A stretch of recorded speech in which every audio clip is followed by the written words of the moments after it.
This episode is brought to you by Progressive Insurance. Do you ever think about switching insurance companies to see if you could save some cash? Progressive makes it easy. Just drop in some details about yourself and see if you're eligible to save money when you bundle your home and auto policies. The process only takes minutes, and it could mean hundreds more in your pocket. Visit Progressive.com after this episode to see if you could save.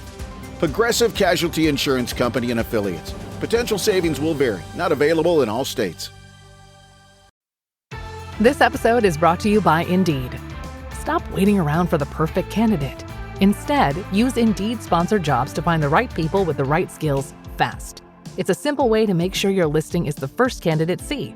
According to Indeed data, sponsored jobs have 4 times more applicants than non-sponsored jobs. So go build your dream team today with Indeed. Get a $75 sponsored job credit at Indeed.com/podcast. Terms and conditions apply. Who's pounding on their computer? Don't you know we have a show to record? Why is it so rhythmic, Joe? I'm no audio expert, but I suspect that's being transferred. 3, 2, 1. You can use all that. That's all usable. None of that's usable. It's not true. It is Monday. Doug's mom's usable. In the basement. It's Monday. I'm just laughing because it's Monday. I mean, I'm just giddy and laughy and peppy. It's Monday in the basement, and me and Mr. Cusco Guinea Pig here to say, welcome to a new week, guys. Welcome to a new week. Is that an exact likeness of the one you ate when you were in Cusco? They are delicious. They are cuddly and delicious. I saw somebody take a picture of the guinea pig on their plate, and they actually put a little hat and a little scarf and a poncho on. I swear to God. They dressed the food. It was cooked. It was on the plate, ready to eat, and their food was dressed. It's like a pig with an apple in its mouth, spinning around. Oh, way worse, because you can eat the apple. You couldn't eat the little beanie that they had on this thing. I remember we're walking around this little farm in Peru the first day we're there, and they had alpacas, which were neat. They had llamas, which were neat. And then there were guinea pigs, and all the Americans around the guinea pigs. That's great. And one of the people come over and go, yeah, these are the guinea pigs, and we'll be getting ready to eat them. And then, like, everybody freaked out. You can't eat them. Oh, it was horrible. Never going on vacation with Joe. Sounds awful. Monday in America is fantastic. Monday worldwide, because we're in 48 countries with the Stacking Benjamins show. Pitbull. Are we in Peru? Not anymore. For now. I was going to say, because those 12 listeners are now gone. Why? Because we're talking about engaging in the culture they already engage in. I think we were poo-pooing the culture. Oh, I liked it. I thought it was delicious. I'm sorry. I did. It was awesome. I bet it tasted like chicken. It did taste like, more like rabbit. But anyway, now like, you eat rabbit? Now all of a sudden the PETA fans. Let's get on with it. PETA bread. On behalf of the Men and Women Making Podcast in Mom's Basement and the men and women at Navy Federal Credit Union, here's to our troops. Let's go stack some Benjamins together now, shall we? Wait, we're only toasting the men and women at Navy Federal Credit Union? No, the men and women at Navy Federal Credit Union and the Men and Women Making Podcast in Mom's Basement are saluting the troops. That's what I just did. I missed the saluting the troops part. I thought we were like just patting ourselves on the back and patting the workers at NFCU. Because you were so busy with this retort, you missed the whole second half of that sentence. Doug's just daydreaming about guinea pigs. Mr. Guinea Pig says, let's get on with the show. They're so cuddly. Let's go. Stacking Benjamins is not for everyone. Side effects may include euphoria, increased ability to meet your goals, and aggression from people wondering, quote, what the hell your secret is. Stacking Benjamins may be habit-forming, especially if you stick around for the entire episode. Wink, wink. Please check with your doctor to see if Stacking Benjamins is right for you.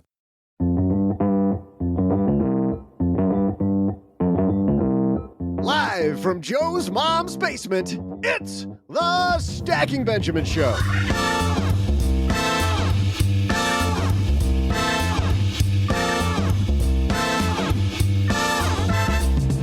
I'm Joe's mom's neighbor, Doug, and how do you go from being a poor kid to making millions on a daily basis? Today's guest has been there, and he'll motivate you to get up and get moving. He's the host of the hit series 60-Day Hustle, Rudy Mawer.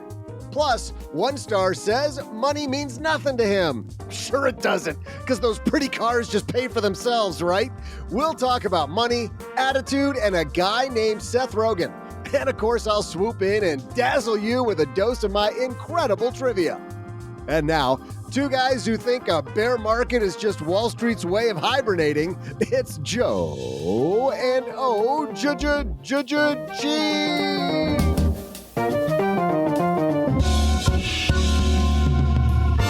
Oh, happy Monday, Stackers, and welcome back to the Stacky Benjamin Show. I am the Joe Saul-Sehy.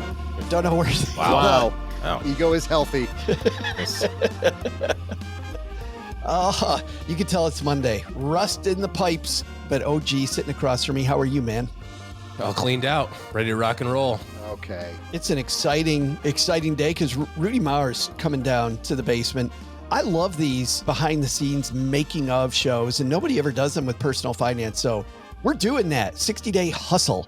He works with a bunch of entrepreneurs on Amazon Prime, gets them all rolling. Of course, Rudy has done, well, what hasn't Rudy done? We're going to talk to him about ramping things up, about the importance of hustle, about the importance of networking, about some of the things that they did on this reality TV show, and a new project that he has helping people focus more on their legacy. So good times, OG, on today's show. If you don't leave today's show inspired, there's something wrong with you. Like it's a tough day. And you know what I get inspired by? Working with the two of you. Of course. Truly. That's of course you do. Inspiration. Well, yeah. Duh. Just the phrase, you light up my life, comes to. Okay, Debbie, let's keep rolling. There's like 7 of us who even know that reference. I don't know who Debbie is. So bad. 7 of us still alive. Who's Debbie? Oh, see, we even lost OG, Doug, on that one. Well, we're going to get him back here in a second because Rudy Mawer is the man behind Mawer Capital. He's also the guy behind 60-Day Hustle, which you can watch on Amazon Prime. And he has a new documentary series that he is premiering. But first of all, he's a guy who has networked with some of those name brand people like Damon Johns. We've talked before on this show about Ty Lopez. He's worked with a lot of the bright stars out there in social media world. Today, he's on our podcast talking about lifting yourself up by the bootstraps, making stuff happen. Let's make stuff happen on a Monday. Rudy coming up next. But before Rudy, who's our Monday mentor, we're going to hear from a couple sponsors who make this show free for you. We get to keep on keeping on, and you don't have to pay a dime for this goodness. So we're going to hear from them. And then front and center with Rudy Mawer. You may not know that when we started Stacking Benjamins, it was a blog. And even then, just the startup cost, I remember thinking, is this the right thing? And what if I write things and nobody comes, right? Well, luckily, that didn't end up happening. But starting something new isn't just hard. It's terrifying. There's so much work. You're not sure whether it's going to work out. You're not sure if anybody's going to read it. And then we change it to a podcast. Is anybody actually going to listen, right?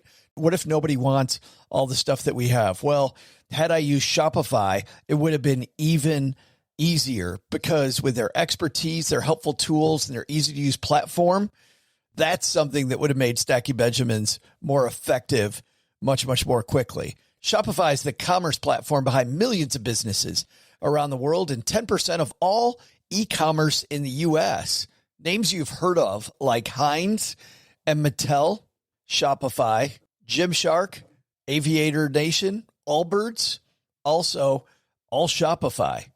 Get started with your own design studio with hundreds of ready-to-use templates. Shopify helps you build a beautiful online store that matches your brand style. And best yet, Shopify is your commerce expert with world-class expertise in everything from managing inventory to international shipping to processing returns and beyond. And did I mention that iconic purple Shop Pay button? It's used by millions of businesses around the world. It's why Shopify has the best converting checkout on the planet. It also helps boost conversions, meaning less carts going abandoned and more sales for you. So you're stacking Benjamins much more quickly. Time to turn those what ifs into with Shopify today. Sign up for your $1 per month trial today at shopify.com/SB. Go to shopify.com/SB. That's shopify.com/SB. Dell PCs with Intel Inside are built for the moments you plan and the ones you don't.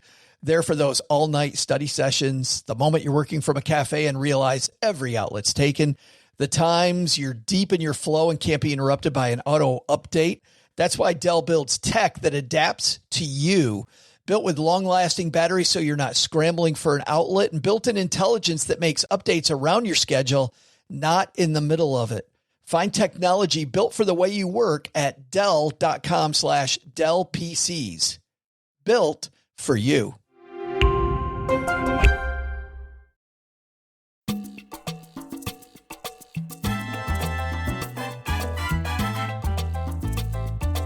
And I'm super happy the man in red is coming down to Mom's Basement.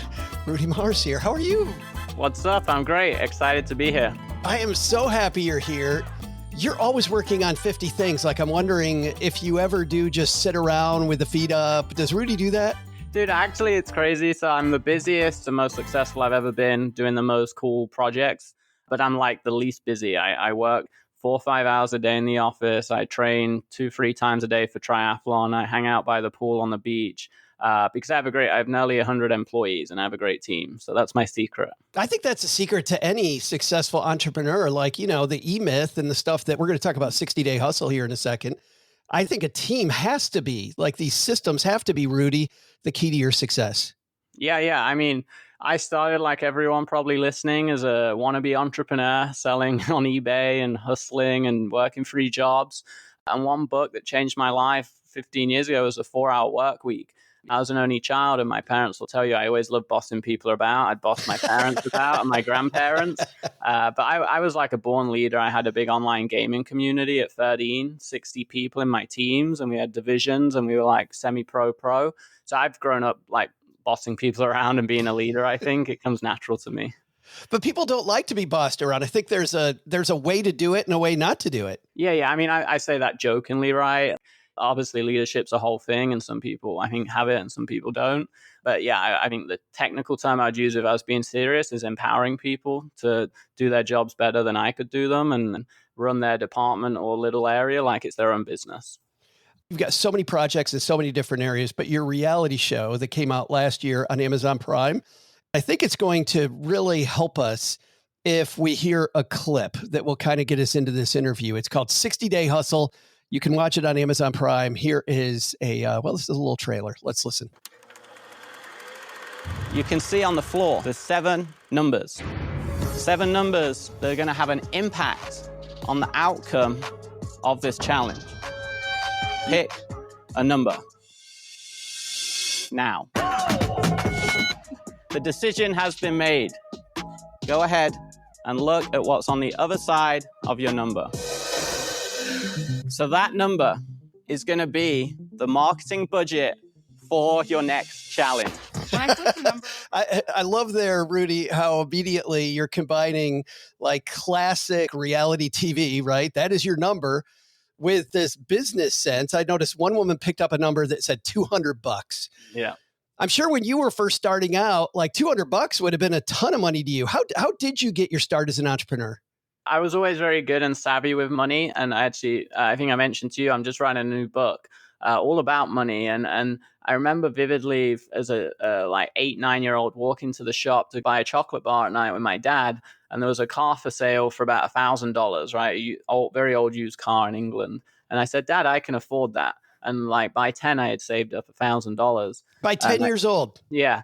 And then I realized, basically about 11 years old, I started buying and selling on eBay, then buying and selling in school. I'd actually been doing that from like 8-9 years old.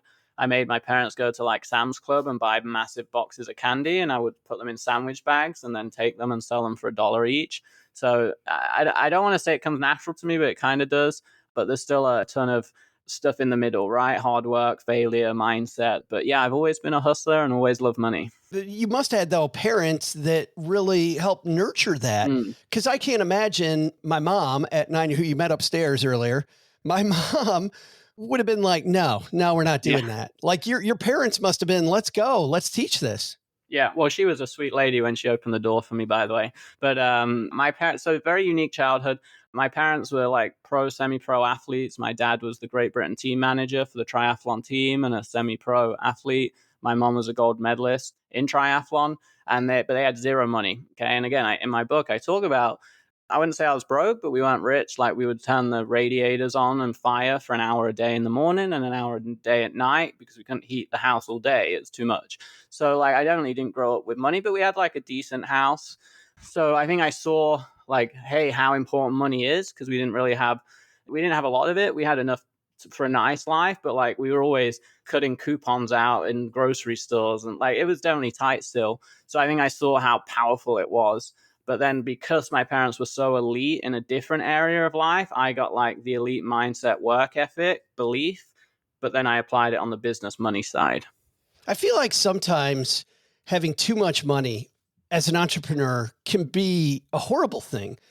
I remember we were talking to Don Hahn, who was the producer behind The Lion King and several of the big Disney hits, Rudy, and he was talking about constraints can be your best friend because then you have to dream up more. I got to think, going back to 60-Day Hustle, this woman that picks up you only have $200 to market. This is where the brain activity begins to show up. Yeah. My big saying that like I love as a quote is anything's possible. And I think way too much in life, we are restricted by our beliefs and what we believe, and our life's controlled and basically projected through our beliefs. So, I did grow up believing I think I could do anything because of my parents, and because I was an only child. They were very like trusting. I was treated very much like an adult, and I spent my weekends with pro Olympic athletes at races. So I was like with adults all the time. So I think I matured fast, was given a lot of trust, and I just tackled anything. So yeah, if you're listening, like, you can do anything you want to do in life. You just got to believe in yourself and work hard enough and follow a plan or a mentor or someone that's done it before you. Well, I love you talk about mentorship because that's a question I really had for you. I look at the names that you surround yourself with, the people you surround yourself with, and I've always believed that surrounding yourself with good, smart people is a huge part to winning. Some of our listeners may not know who Kevin Harrington is. You and Kevin started off as partners. How did you get to know Kevin? How did Kevin get to know you? And how did you guys decide to go into business together in those early days? Yeah, I've been fortunate to work with a lot of great people. Used to be partners with Ty Lopez and Alex Mayer, who, very successful entrepreneurs, and then, done stuff with Kevin, as you mentioned, Damon John from Shark Tank, pro athletes, Floyd Mayweather, tons of people, Les Brown, famous motivational speakers, go to Richard Branson's island every year, hang out with him on Necker Island. And it's two things.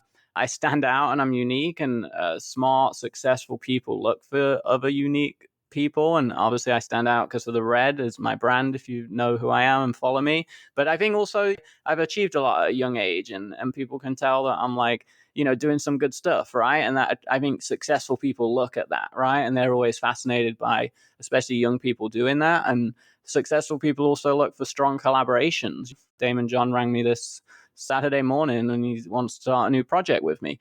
He'll be the first to say, and says it all the time, like he's really good in some areas, and then he'll work with other people in other areas that he's not focused on. And I do the same. I'm getting back into a ton of real estate in the US. I did it in the UK, and I already called up two of my friends that own like $400 million of real estate and said, hey, can you do a few hours coaching with me? And I'll do a few hours in exchange in your business, helping you with marketing. And they both said yes. So to answer the question on Kevin, it was just that collaboration, right? Like I was doing some great things that he knew that we could partner on and do great things together. And every other partner that I just mentioned, it's the same principle. And it's interesting, Rudy and Stackers, I want to pause right here for a minute, because really what, Rudy, you just told us is the same thing. You hear something once, twice, it's somebody's thing, it's their shtick maybe, but you hear some of these truths and successful people say it. We began the year with Alex Hormozy, and he was talking about make sure you're bringing something to the table. And it sounds like, I love this idea of exchange. Can you teach me real estate? I will teach you marketing. Like have something to exchange. You've got to have people already, Rudy, like Alex was talking to us about, that say, hey, I'll buy you a cup of coffee. He's like, I got people to buy me coffee. I don't need coffee. Yeah. I need an exchange here. Yeah. I get asked that a lot too. People are like, Rudy, can I take you for lunch one day? And in my head, I'm a nice guy. So I'm like, yeah, we'll figure it out. But in my head, I'm like, I've fasted for the last 6 years. So I haven't ate lunch or breakfast for the last 6 years. And I don't intend to, because I actually have great energy and stuff when I don't eat a big lunch. And secondly, I barely go for business dinners now unless it's with like Damon John or a A-list celeb. Like, I like my evenings to be free and do whatever I want. But if that person had just said, Rudy, can I come work in your office for a week and clean up and tidy and run and grab you cans of Monster when you need it and learn from you, I'd say, yeah, sure, come on by. I need to stock the fridge with Monsters and come hang out, right? So it's all about, that perception.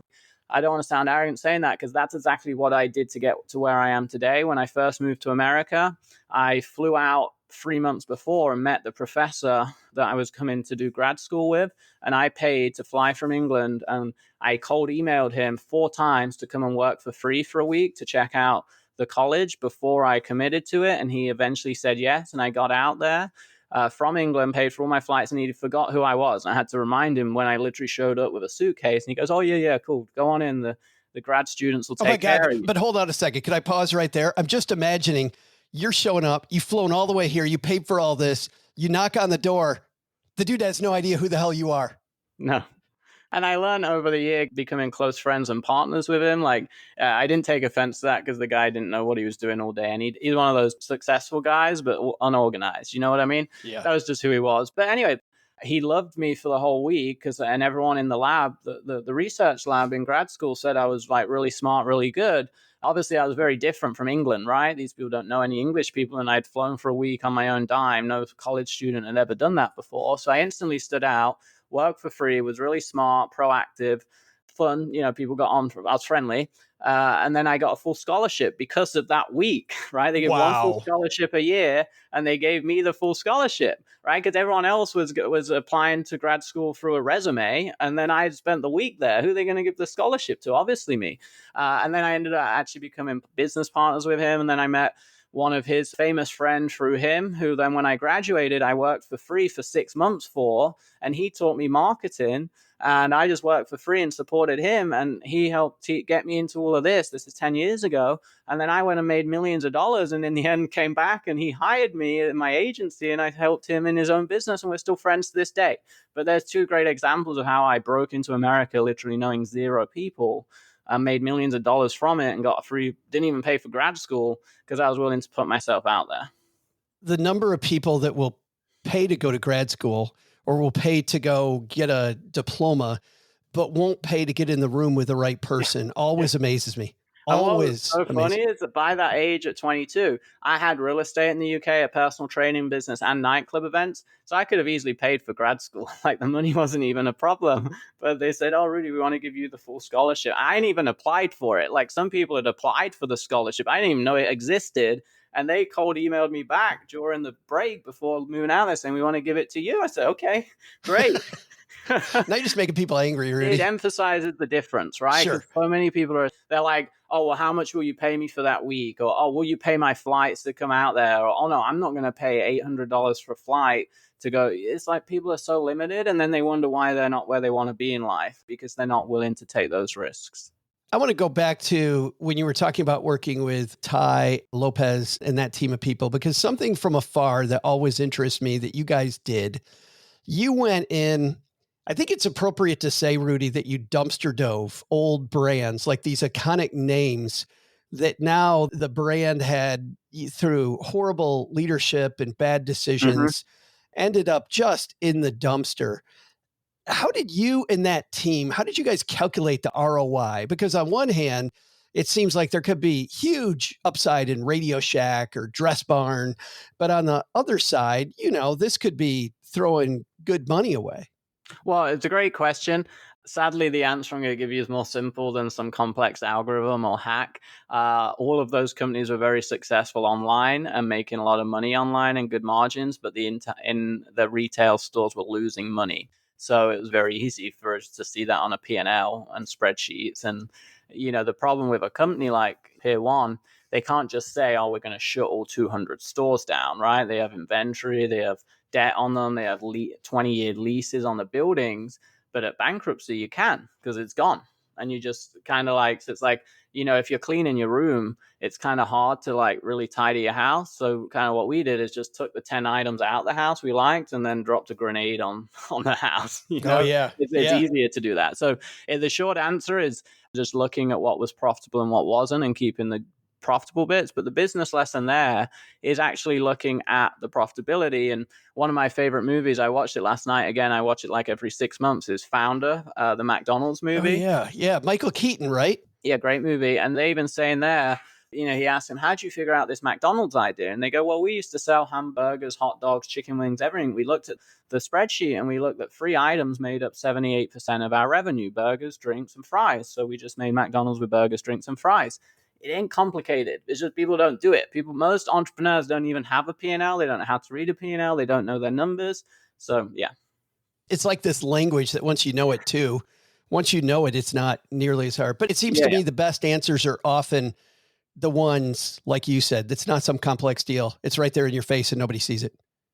People don't want to hear that. I was in the fitness world for 9 years, have a master's degree, trained thousands of people. That was my first company. I grew to 8 million, became probably a top expert in like weight loss and fitness. And everyone would say, Rudy, what's the secret to weight loss and fitness? I'm like, I'm sorry. It's working out every day, eating less calories, eating a lot of protein, eating whole foods, and sleeping well. Shut up. There's no supplement. There's no magic pill. I'm sorry, but that's it. And sadly, business is the same. Everyone wants the hack, the magic pill, and it's not that. It's the everyday stuff. And it is that, because both of you and I know that from our podcast. The ones that I have, and I'm sure the ones you have, Rudy, that have the sexier title, that seems to be there's a magic pill, those are the ones you can see the listenership goes up on. And I always feel bad for those people because they're buying into this.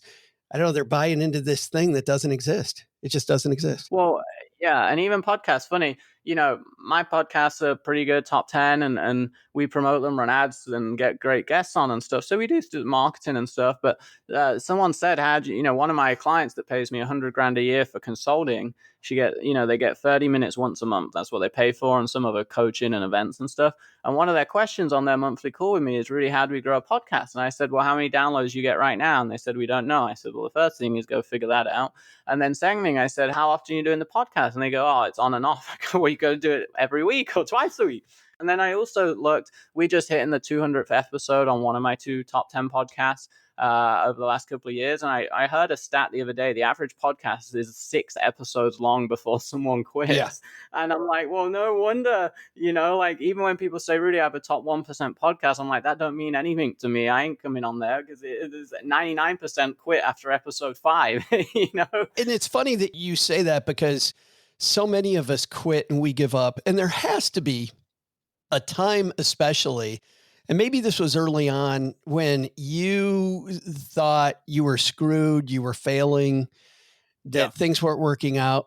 How did you, instead of giving up, how did you right the ship? Can you remember a time? Yeah, actually. So what's funny is the worst, craziest time of my life was actually when I was more recently in the last few years, when I was very successful and I had a bigger company. I had 110 employees.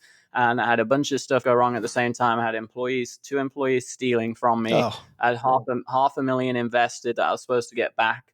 Like it was a loan, and I didn't get it back. And then we brought on a sales agency of 10 reps. They promised the world, said they were good, showed us all their old data. We spent like hundreds of thousands of dollars on their leads. They all flopped. So we lost like $500,000 more from those reps flopping. And we lost about $250K from these. So I lost about $1.2 million in like 2 months. And it totally ruined my business. And it took about a year to recover, because then we couldn't spend as much on ads. And we had 110 employees and big offices, and we got in debt, and then we had to fight out of it. And it was the hardest year of my life, when I was technically on paper and net worth the most successful. So that was actually the hardest. All my early days were easiest because I would just keep failing. But I think I'm so into this stuff and excited that I don't even know I'm failing. I'm just out there trying my thing. When in my 20s, right? Early 20s, none of it was really working, but I was earning way more than all the college kids that were in my dorm. I was still earning 80, 100 grand a month, even though half the stuff I was doing was failing, but I was just doing it all and having fun and enjoying the process.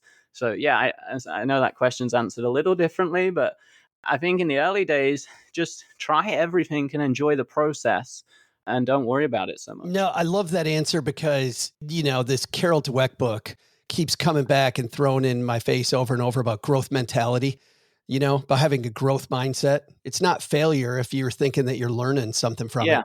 Yeah. Yeah, that's the thing. And even when we got in really big problem with this 1.2 million we lost in like out of nowhere. Even people around me, my exec team, my family, were like, what are you going to do? And, they were like, oh, this is like pretty right now. But I always believe, I was like, I'll get out of it. I just know I will. And it took a long time. It was painful and it was slow and it was maybe somewhat stressful, but we got out of it. And now we're better than ever and more profitable and bigger than ever. And I've learned in life, and I always say, when you're in the middle of a dark tunnel, and there's no way out, you just have to keep walking forward because there will become a light at the end of the tunnel. And when you get out the tunnel, life will be always better on the other side. Well, I think it's better on the other side too, because I always found that being in that dark tunnel made me so much stronger. Yeah. But at the time, I didn't have any appreciation for that. Right. At the time, I'm like, this sucks. Yeah. But now even going through that, I think I handled it so well because I have been through lots of adversity before. And eventually you realize this is just part of it, right? So I think if that had happened to me 6-7 years ago, I probably would have like freaked out, like got super ill and stressed. But I think relative to the problems I had, I don't think I was very stressed or worried, maybe occasionally. But because I've been through that adversity enough now, it's part of the game. And I think that's so important if you're listening, like, business is never going to be easy. I often say, don't think when you become rich, it's easy. Like Mark Zuckerberg, Elon Musk, they're getting like billion-dollar lawsuits, $200 million lawsuits from the government. Like, who wants to be sued by the US government for $200 million? You think that's not stressful? It's way more stressful than the guy on Upwork stealing $500 in hours overbilling you that you're freaked out about right now. Like your problems are small and they're only going to get bigger. So get used to them. Hey, speaking of growth mentality, you've done all of these things. You've done real estate, you have done television shows, you've done all kinds of speaking. You've gone in and resurrected some of these famous brands. As we talked about earlier, you partnered with some great people. Something completely different, going back to Monty Python. Now for something completely different, why go into documentaries? Now you're taking this whole new division, doing something completely different. Why did you decide to go documentaries now on this latest project? Yeah, well, I'm very creative, right? I couldn't tell. I had no idea. Yeah. So very creative. I've always been very artistic, creative, love to create great stuff. A few years ago, we started a celebrity division, right? And we have all these big celebrity business partners and own brands with them. Awesome experience, some epic people I grew up watching on TV. And then that was going well over the last couple of years, a bit slow because, a lot of these big deals move slow. And I was like, what's really next for me? I think it's entertainment. I got my first show on Amazon and we're just filming season 2. From there, I was like, my long-term vision is I want to really go high level in entertainment. I don't want to just create Instagram reels like everyone else. I want to go big. If I'm going to do it, I want to go big. So I want to really create like movies and good entertainment and content on TV that like impacts lives, not just like drama and toxic stuff that you see on like obviously some reality shows. So, I think telling stories is so powerful as a marketer. And so I was like, well, let's create stories in documentary TV format. And then eventually we'll expand into, bigger documentary shows, hopefully on Netflix. And my long-term goal is to create movies like Founder and the Facebook one and Wolf of Wall Street, like movies that are like entrepreneurial, and TV shows like Ted Lasso, where they have a lot of great, like deep meanings under them. That's like my 5-year vision. It's funny. I'm watching a show in subtitles because I'm addicted to Founder stories so much. It's this woman, I'm going to butcher this. I think it's Luisa Spagnuolo, who around the turn of the 1900s created this candy company in a little town just south of Florence, Italy. And it's so cool to watch this woman, pull herself up by the bootstraps and create this company that even with the subtitles, I'm excited. Well, luckily to watch your latest project, we don't have to have subtitles. Let's do a trailer. This is coming soon to a streaming service near you, and it's called Legacy Makers. Let's hear what Rudy's up to. Good morning, Miami. I think I'm delusional. And I think most athletes that are like the best in the world are delusional, and like Elon Musk. But yeah, I'm definitely delusional. It's statistically impossible for somebody to become an agent the way that I did. My name is Kira Brenton, and this is my legacy. I saw a light bulb went off, and if I can just hack this system like I do, then the sky's the limit. every one of us can reach more, can become more, can do more, because we just never give up. Tim Story. You've got greatness in you. And this features, man, a bunch of people that you've heard of before, Stackers. Carmen Electra. Let's talk about Les Brown, though. When I saw Les Brown in this cast, I've been a fan of Les Brown since I swear to God, I must have been 14 years old. I'm not sure if this guy's 180 now or what, but he is such a kick-ass motivator and, I mean, friend of Oprah Winfrey's. And what's it like working with people like Tim Story, Les Brown, Carmen Electra? Yeah, great. I mean, literally, like 1 minute before I came on to record this podcast, I was on a call with Les's like business partner / kind of COO, planning a bunch of stuff for Les around TV. And Les is, definitely alive and kicking. And that call was like all the 10 big ideas that they want to do this year. Oh my God, that guy's got so much energy. Yeah. If I have his energy at his age, I hope so. Yeah. And he even has a red throne. I sent him one. He loved it so much. He's full of fun. Yeah, they're all amazing people. And that's the idea. Like these guys, I grew up in my early 20s listening to motivational montages on YouTube. And it had Les Brown, Sylvester Stallone, some of these guys. And pretty awesome to work with some of them now. Again, coming back to what I said about my entertainment division, our goal is to share the great knowledge and improve lives. And these guys are the people that have pioneered that. What's the goal of the documentary? What are these people going to share? They basically share their life story, how it all started. And the lesson there that you'll see from 99% of them is they started broke, poor, and with everything against them. Same stuff we were just talking about. Mm-hmm. And then in the middle, they share more present day, who they are and what they do now. And then they end it with lessons. So there's the educational element of like they're sharing their wisdom, right? And even like Carmen Electra came from a small town in the middle of America, took the risk, moved to, LA and stuff with a suitcase, just like I did from England. Les was an orphan left on a street door. You can't make this stuff up. And the big question everybody wants to know, how do we watch it? Obviously, our Amazon Prime show, 60 Day Hustle, that's a very separate studio, etc. And that's on Amazon. Right. Season 1's already there. Go check it out. 60 Day Hustle. And then a lot of my stuff that I'm doing with all the celebrities and my entertainment division. Head to my Instagram. There's links there. If you want to check out Legacy Makers, just search in legacymakerstv.com, or our network is called InsideSuccess.tv. You can do that in your browser, and that pulls up a bunch of shows we have. And Stackers, if you're out walking the dog or out training for your next triathlon, how about that, Rudy? I've never done that one before. Yeah. You'll see me on Miami Beach running. So if you're ever out here training, you'll find me. I bet we know what color he's in too. Yeah. If you're out training or you're walking the dog, we've got you covered. If you're not at your computer, head to our show notes, stackingbenjamins.com, and we'll give you all the links to all Rudy's projects. Rudy, thank you so much for mentoring our stackers today, man. I super appreciate the time. No, it's been my pleasure. I love to teach this stuff. Hopefully someone out there got one thing that can change their life, and that's what I love to do. Hey there, Stackers. I'm Joe's mom's neighbor, Doug. And man, oh man, I just found out that Southwest Airlines is going to start charging for baggage. Isn't that horrible? God, it's horse pucky. Maybe that's why, in protest on today's date, Lewis and Clark decided to walk all the way to the West Coast. No? I mean, it could have been the reason. You don't know. It's like foreshadowing.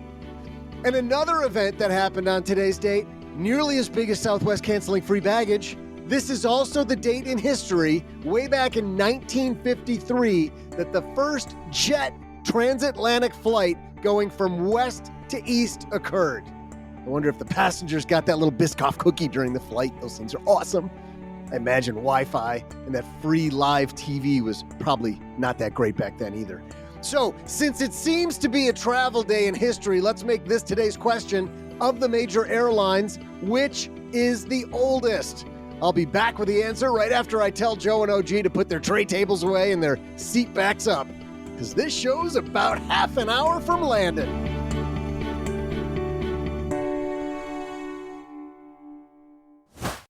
Your You're listening to this podcast, so I know you've got a curious mind. Here's a helpful fact you may not know yet. Drivers who switch and save with Progressive save over $900 on average. Pop over to Progressive.com, answer some questions, and you'll get a quick quote with discounts that are easy to come by. In fact, 99% of their auto customers earn at least one discount. Visit Progressive.com and see if you can enjoy a little cash back. Progressive Casualty Insurance Company and Affiliates. National average 12-month savings of $946 by new customers surveyed who saved with Progressive between June 2024 and May 2025. Potential savings will vary. You didn't start a business just to keep the lights on. You're here to sell more today than yesterday. You're here to win. Lucky for you, Shopify built the best converting checkout on the planet. Like the just one tapping, ridiculously fast acting, sky-high sales stacking, champion of checkouts. That's the good stuff right there.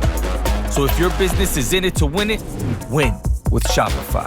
Start your free trial today at shopify.com/win. Did you know Fast Growing Trees is America's largest and most trusted online nursery with thousands of trees and plants and over 2 million happy customers? Whether you're planting fruit trees, adding privacy, brightening things up with flowers, or bringing in house plants, Fast Growing Trees has it all. Even better, they can help you find options that are right for your climate, your space, and lifestyle.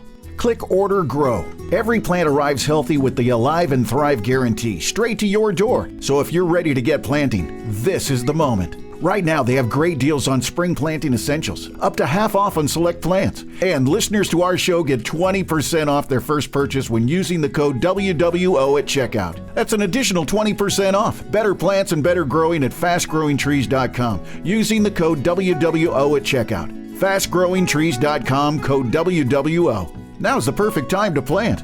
Let's grow together. Use WWO to save today. Offer is valid for a limited time. Terms and conditions apply. Go to growingfasttrees.com for details.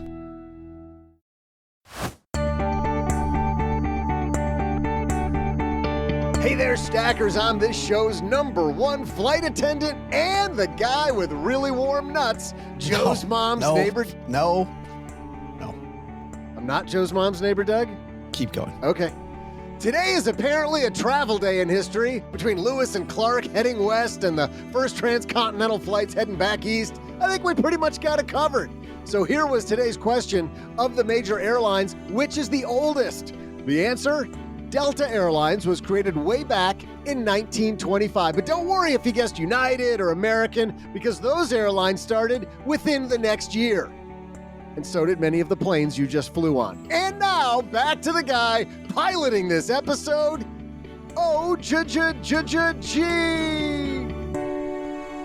You just decided I don't exist anymore? Well, but he's the only licensed pilot amongst us. He must be the one running the episode, right? That is true. Piloting the episode. Yeah. Bringing in for a landing. Just want to be factually accurate. You know, it's funny. Delta, United, and American, the one that sucks the most is whichever one. Which one is it? The one you have to take the most often, right? Because I feel like if you live in United's backyard, you're like, oh, I love the fact that I get to fly Delta. And then if you live in Delta's backyard, you're like, oh, what I give to fly American. I don't really get why people get so upset about any given airline. And it might just be what my expectations are. I just need to land alive at the destination city. After that, I don't really care unless there's like goats and chickens on my plane with me. I don't care that much. I've never had an experience on any of the airlines that just so far exceeded my expectations that I talked about it. There's none of them that are amazing. It's like the Jerry Seinfeld bit where the pilot comes on and he's telling you about the route they're going to take. And Jerry's like, as long as we get to where it says on my ticket, at the time it says, I will let you go any way you want. Just feel free to get crazy and take a different route. Right. We'll be flying 35,000 feet over the Grand Canyon and over If you look down now, you'll see Des Moines. And it's good. Although I do like it when you're flying with OG and he does the tray tables up and comes on the pilot thing. I had to fly in the back of a plane the other day. I'm the passenger sitting in 1A. It was awful. You had to fly in the back of a plane. Oh, God. Ugh. You feel the yaw of the plane. I was like, what is happening back here? Back with the commoners? I know. It was ridiculous. I'm never doing that again. But, Doug, you got to find out what it was because these seats have what, like 28, 30 rows? You were in like row 12, weren't you? I was in row 12 or 13 on the way out, and on the way back was like probably 20 or something. It was what? Disgusting. Like, I'm not a big guy. My knees were touching the front. I was like, how do normal people sit back here? Like, what is happening? We just don't bitch about it. Yeah, I guess not. And I would raise holy hell. I just wouldn't go. I just wouldn't go anymore. I'd be like, yeah, I'm not doing that ever again. I'll just drive. Those people around you so wowed by the fact that someone of your caliber would be sitting back with them. Was everybody asking for autographs? Did you see who's in 20C? Oh my God. My, how the mighty have fallen. Of course he's not in a middle seat. No, I definitely wasn't in a middle seat. I'm not suicidal. I'm not. Whoa. Easy. Even my kids were like, this is a little ridiculous. Wouldn't you agree, Dad? I was like, yeah, it is. We need to make more money. This is stupid. I don't know what we're doing back here. They're like, we should have just driven to Colorado. I'm like, I'm thinking the same thing.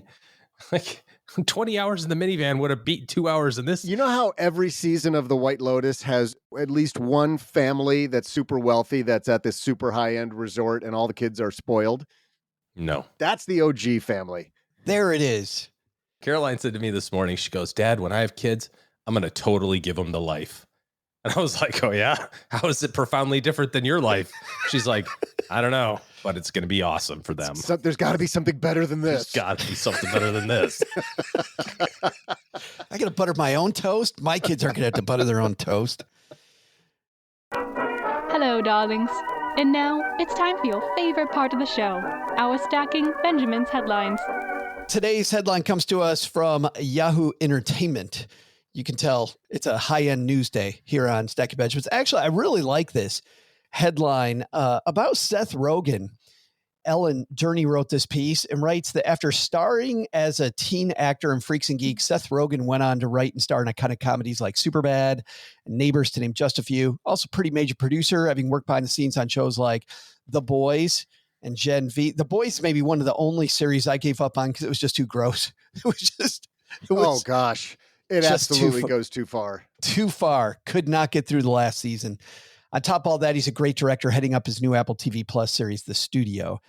Seth OG recently appeared on a podcast and was talking about how he feels unattached to his money and where he spends it.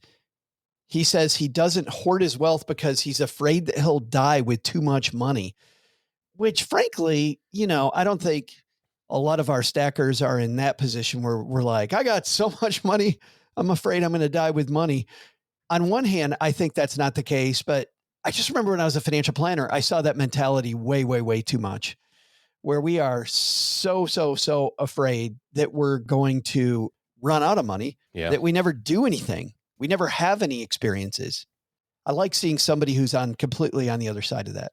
Yeah, I mean, obviously it's all a balancing act and relative, when you hear a billionaire say, I'm going to spend a lot so I don't die with a lot, you're like, whatever, bro. But I think this is the difference. I was having this discussion with somebody a couple of weeks ago. This is the difference between saving and investing and doing a good job with no plan and saving and investing and doing a good job with a plan simultaneously. I think there's two financial planning crimes that happen. One is very common, which is undersaving. And that's a problem for lots of people, like not getting to the point where we've saved enough money or saved early enough and that sort of thing. And most people are concerned about it. But the other side of it is the crime of saving too much money. And that sounds really silly to say like, oh, wouldn't it be nice to have too much money? But there's a consequence to that. And the consequence, or the secondary effect to that, I should say, consequence sounds bad, is you're foregoing things today that you might choose to do if you had the confidence to know that your plan was fully funded within reason. I'm not saying that you should plan for like, okay, I'm going to die on my 92nd birthday with exactly $1. That's not a really great plan either. But if you've done a good financial plan and your plan is showing rising to the right in all scenarios, that just means you have some flexibility. You've built flexibility into your plan that you can take advantage of whenever you need. And I feel like a lot of people just don't do that second half of the calculation to say, well, what flexibility did I buy myself? What did I get myself by doing a good job, by saving all this, since I was 20 and 30 and I did a good, and I've got this money now, what does that get me? Well, it gets you either something like, early retirement, right? That's an obvious outcome. It gives you some flexibility in terms of downshifting today, the number of conversations that we have with people that are like, it'd be great if I could just drop down to like 75%. Let the 25-year-olds work their tail off. I'm good with skipping Fridays for the rest of my, and I'll take a pay cut to do that, but they don't have the confidence that they can do that with the resources that they have, or foregoing the trip or the lifetime experience with family people that'll say like, I really want to travel with my parents. They're 75 and they're still pretty good. And I'm 50. I'd love to take them on a trip, but I just don't know that I can swing it and still retire. Or, of course, having more resources on the back end of doing some meaningful things, whether there's charitable giving or a foundation or something like that. It's about flexibility, but to have that flexibility, you have to have the confidence that your plan's going to be on the right track. And I think a lot of people are missing that. I know if somebody's new to the show, they're like, really, is this a thing? It is 100% a thing. When you go to conferences like Economy, where I was a few weeks ago, when I go to Camp Phi, one of the breakouts, OG, every single one of these events I go to is 1 more year syndrome.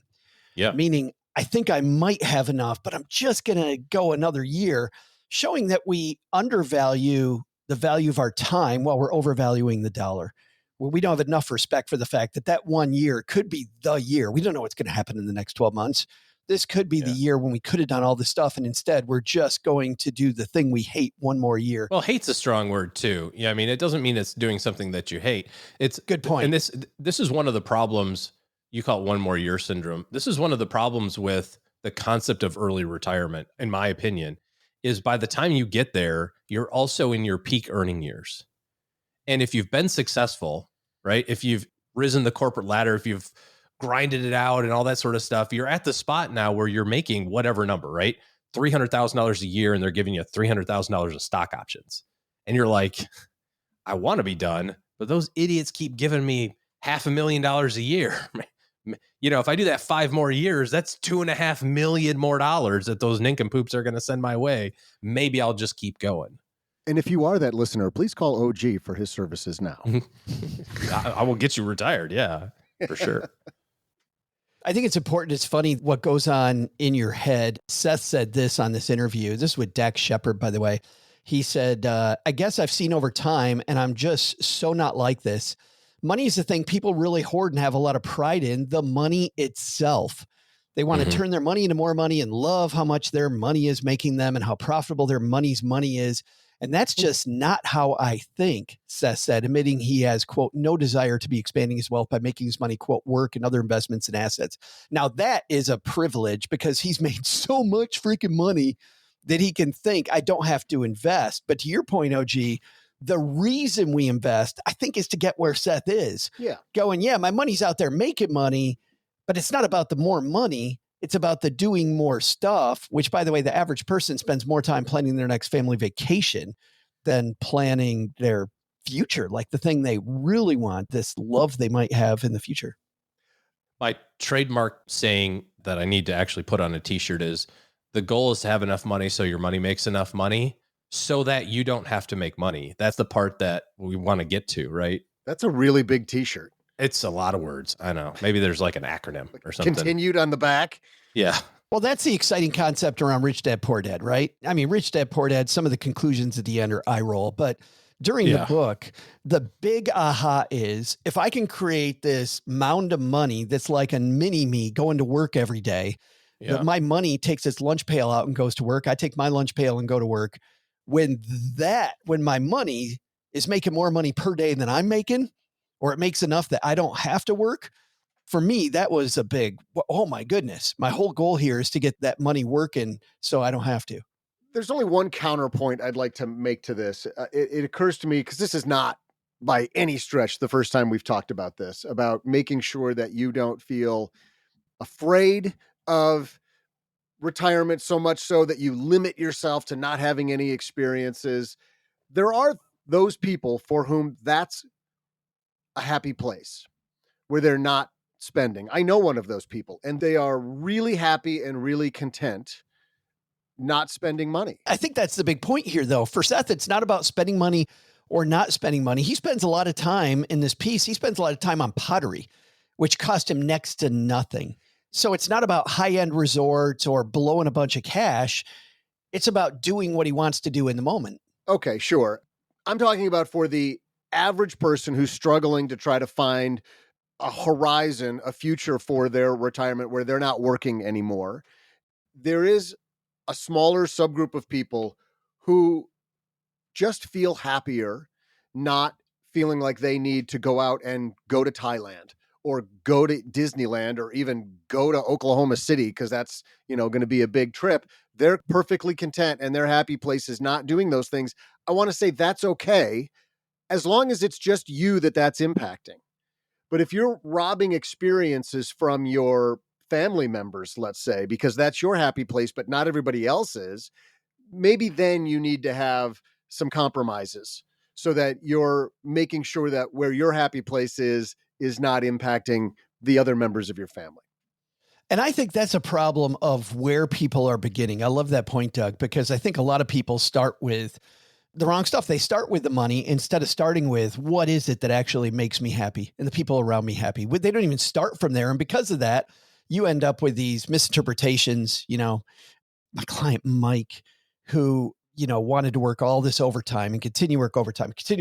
Meanwhile, his spouse, Donna, really wants to take this trip to Alaska. She can't take it. She can't take it because she wants to go with Mike. And Mike is like, no, man, just a little more overtime.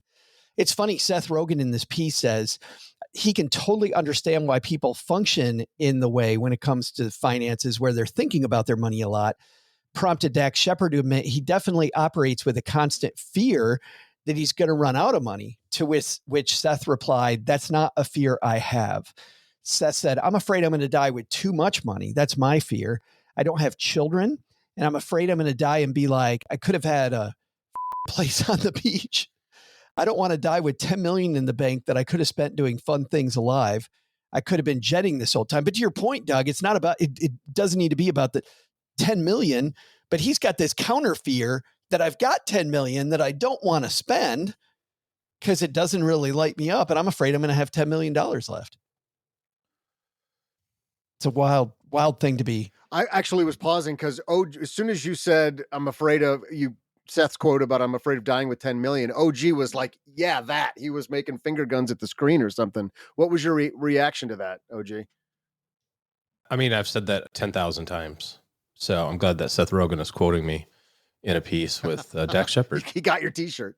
Yeah. I mean, what I say is, what's the point of having $10 million and never taking your kids or grandkids to Disney? Like Disney, everybody knows who's been there, is a gigantic money suck of epic proportions.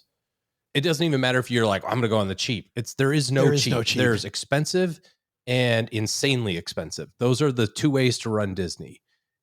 And when you're there, I've said this story 100 times. It's like, I have the recurring night. It's straight up a nightmare that the bill is too big, and people don't remember this, but they used to put your hotel bill under the door on your last day.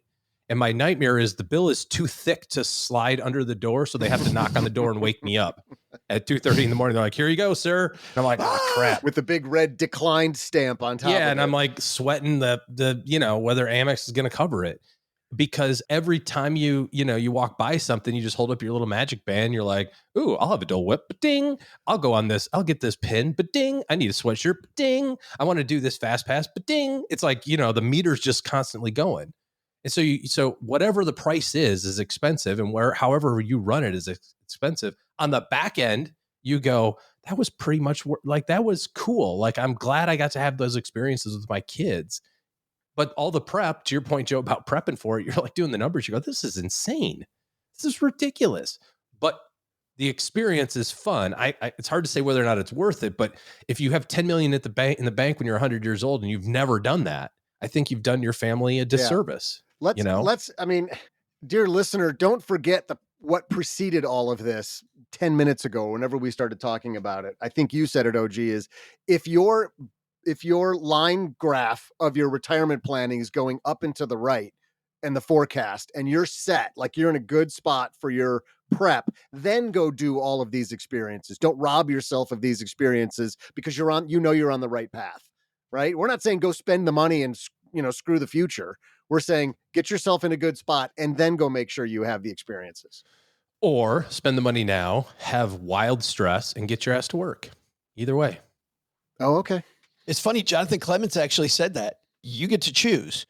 You can choose to have a lot of fun in your 20s and 30s or have a lot of fun later. You get to choose which way Everything to go. costs. Everything has a price. Pay for it now or pay for it later. That's right. And I love the fact that you get to decide and you think about it, because how many people think, well, I don't have power over that, right? Well, that's not me. Yeah, I think in real life, what really happens is you wake up in your 40s and go, man, I did a lot of dumb stuff in my 20s and 30s that if I'd have known better, I might not have done. And in retrospect, you go, that was kind of fun, but maybe I should have made a different choice. It's different to make a proactive choice, than the default choice, which I think many people do. I can't tell you how many posts in the personal finance subreddit say, I'm 48 with X amount saved. Am I screwed? Like that's one of the most common questions out there. Well, it's definitely one of two. It's I'm 48 and I'm screwed. Or it's I started planning when I was 23. I'm thinking about Nick Majuli when he was on talking about how he focused on just money at 23. And he's like, I should have been thinking maybe about some different things. Have just a skosh of interest. I mean, honestly, that's one of the concerns that I have with our kids is they are getting to the point, not Caroline, but the boys are getting to the point where they recognize how much work it is, to save money and all that sort of stuff. Like they see that. And they also are getting it to the point of understanding how much stuff costs, to the point where we went golfing. I took William golfing and he didn't have a golf club. I was like, you need a golf club. He goes, no, I'll be fine. I go, no, I don't know. There's science. You're supposed to have one. And so we went to the pro shop and got one, and we belong to a golf course. So there's no money exchange. They just write it down in a little journal and bill us later. And William walks out and he goes, Dad, you didn't pay for that. And I said, oh no, the golf pros, they got it. We write it down. He goes, well, how much was it? And I said, honestly, I don't have any idea.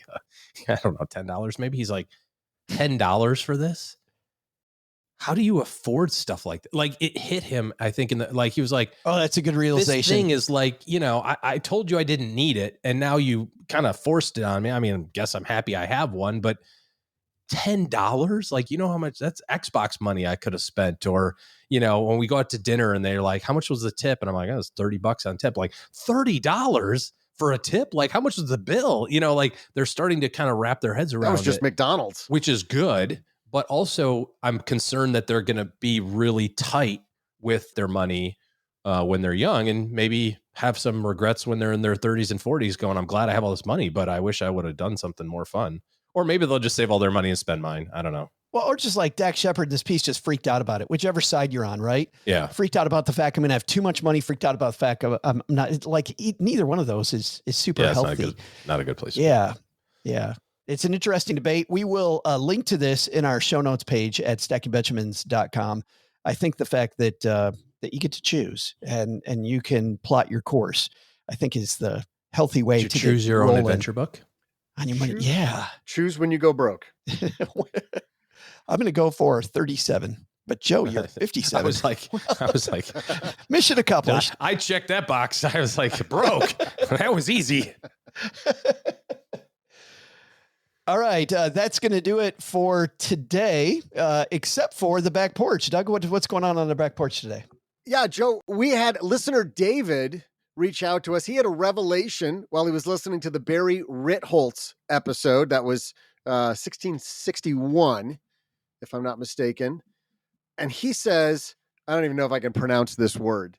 Shao? I don't even know if it's like legal to say on the trying airways. To read it. Yeah. Shoo! Pow! You got me, Doug. While at work yesterday doing some mind-numbing task, aren't they all? I was listening to the podcast on my birthday, no less. Got me thinking about that day. I know what he's talking about. He's talking about your trivia about if you were born that week. Was he thinking about when he was born? Does he know? Anyway. If you were born that week, remember your trivia, Doug? If you were born that week, there was a good chance you're a 4th of July baby. Yeah, I do now remember that. And he says, I was likely conceived in a camper. Thanks for the visual, David. As that would have been my parents' camping era. Other people around me at work were probably wondering why I was smiling like Bob on that old Enzyte commercial. I have no idea what that means. I don't either, but that's great. What's Enzyte and who's Bob? But maybe he was with your parents. I don't know. Oh. Maybe Bob's his real dad. Oh, boy. Who knows? Thanks for sharing, I guess, David. I don't know why I love me for helping to- people put together the family tree, Doug. You're doing a service. People going, wait a minute. It's like God's work out here. I'm a product of a joyous fireworks show. Conceived in a 1962. Yeah. Like in northern Michigan in late December, early January, when they piece it together and they go, wait a second, those are ice storm babies. Yes, that's right. Next year. It's going to happen. That is a thing. Put They it have down. tracked back. Nothing else They to have do. tracked spikes in birth rates back to some of those events. There was a famous brownout in New York City in, was it the late 60s, early 70s? And there was a birth spike after that. And then the big whole East Coast one that happened in like 90. Was that 99? When did that one happen?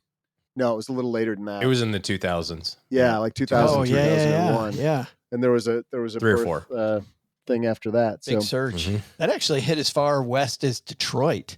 I remember Oh, yeah. we were in the Oh, yeah. Detroit suburbs. There was no power, but they had power out at MIS. So my son and I, at the last minute, went and watched the NASCAR race. We just drove out there. not that soon, Joe, because you were at my house playing board games like 2 days after it happened. You were in my back porch. We played a board game on my back porch. Because we had no One of those power. nights. We had no power. I was actually, when that happened, this is like my brush with greatness. When Playing board games with me. That was your brush with greatness 2 right days there. prior to that, I was there. I was within a mile or two of where that whole thing started, just outside it was in the Cuyahoga Valley between Cleveland and Akron. I don't think you want to put that on the record, was buddy. gonna say, They're still looking and for the guy. Nobody's yet connected. It was your I know. fault. You're free after all these years? I would have thought that was a 25-year felony, but I guess not. And just after they say, Doug, don't touch that. Yeah. I remember my grandpa saying not to pee on electric fences. Now I know why. Shocking. Oh, I see what you did there. Yeah. Good times. But brush was greatness, Doug. Yeah, there's a lot more to that story, but I just wanted to say I was right near where it happened. And also, coincidentally, awfully close to where Jeffrey Dahmer grew up. No. So didn't need that. Should were not going along connect those great. two things. Things were going along fantastic. My bad. Then he takes a hard right. But anyways, David's parents had a great time in a Were you ever over for a 1963 barbecue? like Road Warrior. Last thing for the back porch, if you don't get the 201, you won't know this, but we update our guides every month, the HR guide and the tax guide, stackingbenjamins.com/tax guide or stackingbenjamins.com/benefits to get the guides. But every month we update them. And we have some new flowcharts explaining the 101 around HSAs in both of those. One, obviously, about how the HSA works and why you would choose it in your benefits package. The other one about using it as a tax strategy. So that's this month's update. Really happy to be able to help out with our HR guide, Joe, that somebody was able to learn from my whole HR file. You just wrote the opposite of everything that was in my HR file. It was amazing how easy it was. From working in the basement. And you're just like, don't do this, don't do that, don't do that. And you're good. Yeah, it's good. Speaking of good, what are the 3 good things, though, Doug, we should have learned from today's show? What's on our to-do list? Well, Joe, first, take some advice from Rudy Mawer. Make yourself useful. Show up, be ready to work, and network.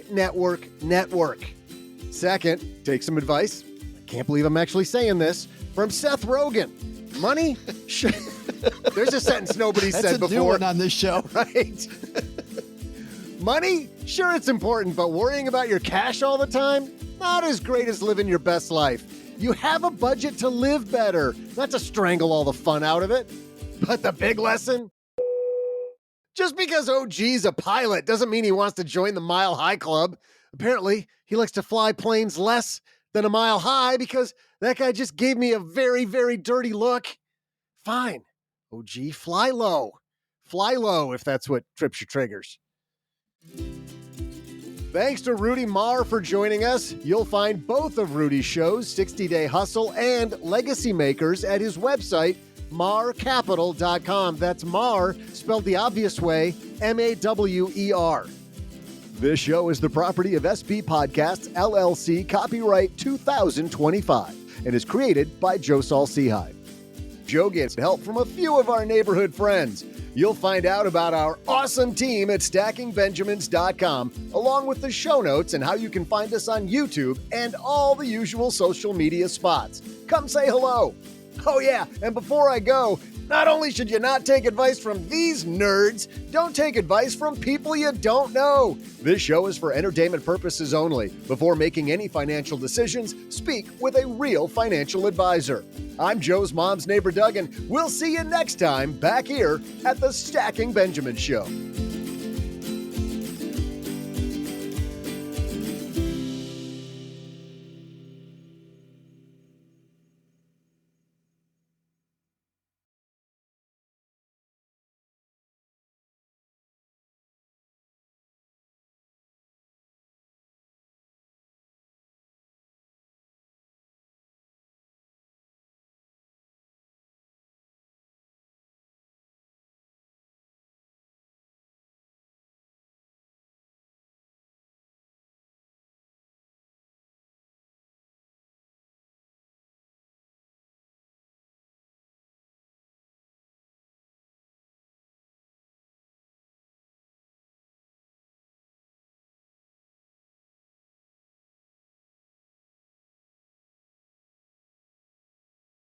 Did you guys see Steve's post about how he edits our show and the 3 things he pays attention to?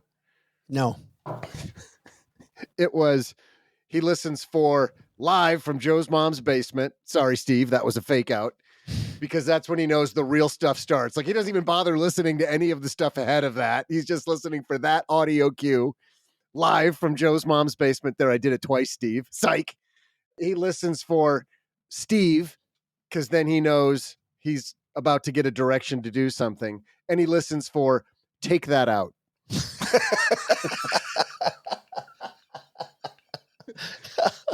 Which, I mean, hopefully he's got AI to pick all of that stuff up for him, because it happens a lot. While we're in the after show already, Doug, let's talk about what's going on at your house, because a lot of our stackers don't know what's going on at your house. This you had like this ice storm that happened. Yeah, it actually is historic. It's never happened this badly before in recorded weather Doug history. said that on some dates, by the way. It's never happened this bad before. This is historic. These are all this Doug's never happens to life. a guy like me. Tell you this what, is historic. This Never happened in recorded history. You had to go outside with a hard hat. Did it cover it all up? Did you wear your hard hat when you went outside? Are we done with 7th grade? No. Not even close. So what happened? So it's historic. Yeah, an ice storm hit the northern portion of Lower Michigan. And when I say northern, I mean it started 3.5 miles south of my house and went north. So I was on like the front lines of this ice storm. Settle down, Marie. Started Friday night. What are the brave people? It was, I mean, it was like the Germans were sending shells through the treetops. The people behind you, they got it easy. To be fair, Doug did call me and I asked how he was doing. And he said, this is probably a bad example, but I know why soldiers have PTSD. And I'm like, okay, this is probably a bad example. Yes. I did start with that. I didn't say soldiers and PTSD, but okay.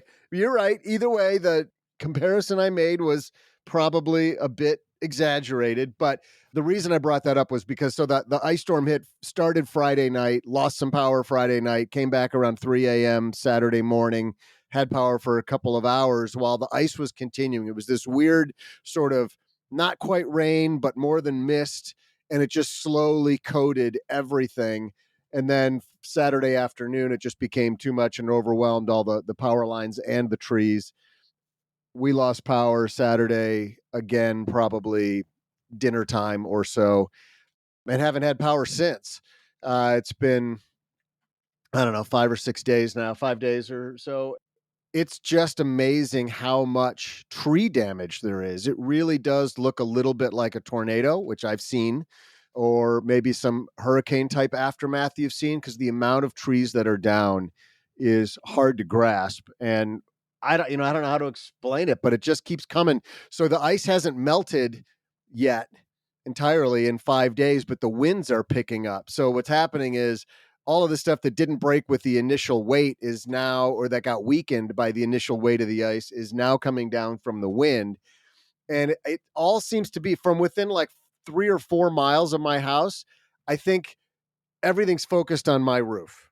It's all just coming to hit my roof, which is why I was saying to you, Josh, a couple of days ago was I get why people get desensitized in battle zones to explosions, because we watch it from the safety of our houses and think, how can you not flinch when there's some major explosion that happened a mile from you? Well, after 50 of them, you just don't even notice it anymore. When the trees started falling right around, and I mean within like 10 feet of my house, we were freaking out initially, but after an hour or two of that, you think, okay, it hasn't come through the roof yet. So let go and let God.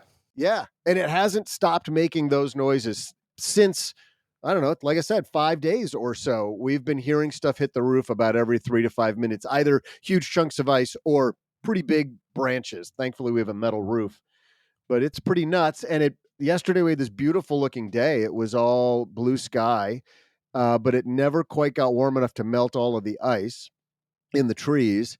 Now, as we start recording, I'm looking outside and it has started snowing again. And that is supposed to change back to rain and freezing rain, more importantly, by the time we're done recording. So we got another round of it coming through here in the next 12 hours. Is that enough detail for you, Joe? Is that salacious enough for you to pique the ears of our listeners? I wasn't looking for salacious. I was looking for to give you some empathy, and now you're just being a I'm like, wow, Doug's been through the ringer. Yes, I have. Well, an interesting thing that happened, or that made this kind of a fun adventure, was our driveway's quite long. Scoreboard. And okay. Down at the very end of the driveway, I didn't know this actually until because it's so long, obviously. Yeah, I've got the longest driveway. 5 really large trees fell right down near the road, but on my driveway, and had us blocked in here for about 4 days. It's just a weird feeling to know, doesn't matter what happens, the only way you're getting out is on foot. You're caught in a trap. You can't get out. Yeah, I think that's like the second time you've used this joke in 3 episodes. Because there's too much ice on the road, baby. Kentucky rain keeps falling down. It's northern Michigan rain. Yeah. But then we finally got that cleared out. So if we need to leave, we can, but there's nowhere to go. There's no power in most of the towns. Sounds like you're 3 miles Michigan. away from it, dude. You just said it started 3 miles south of you. Just drive 4 miles. That's right. Well, that's a probably fair like point. a Holiday Inn Express with like hot food and warm water. Just There right isn't there. much south of us until we get to Traverse City, but going north, there's still no power north of us. No gas at the gas stations because everybody rushed the gas stations for fuel for their generators. The stores aren't open, for grocery stores and stuff aren't open. So it's been quite an experience. Makes me empathetic for all the people we hear about and probably don't think enough about in hurricane season. Yeah. And some of the other, wildfires. This is nothing compared to those things. We don't have water rushing in my house. I don't have flames Yet. at my doorstep. Yet. Well, that's actually interesting you say yet, because they are worried about that. They brought in the National Guard because all of this stuff falling from the trees is fuel for forest fires going forward. It just becomes fuel. So, and I can't see, I've got this is not a scoreboard, but I got a fairly cleared out area of my yard anyway, in the woods. Scoreboard. You can't really see it. It's covered with branches. Cleaned up the underbrush, as it were. Yeah, it's bad. It's going to take days and days and days to pull that out. Got it all trimmed up. Yeah. I think I might just have to buy a new house, wood chipper. A new house. I might just tear this whole thing down and start again. I don't know. We'll see. Might have to move.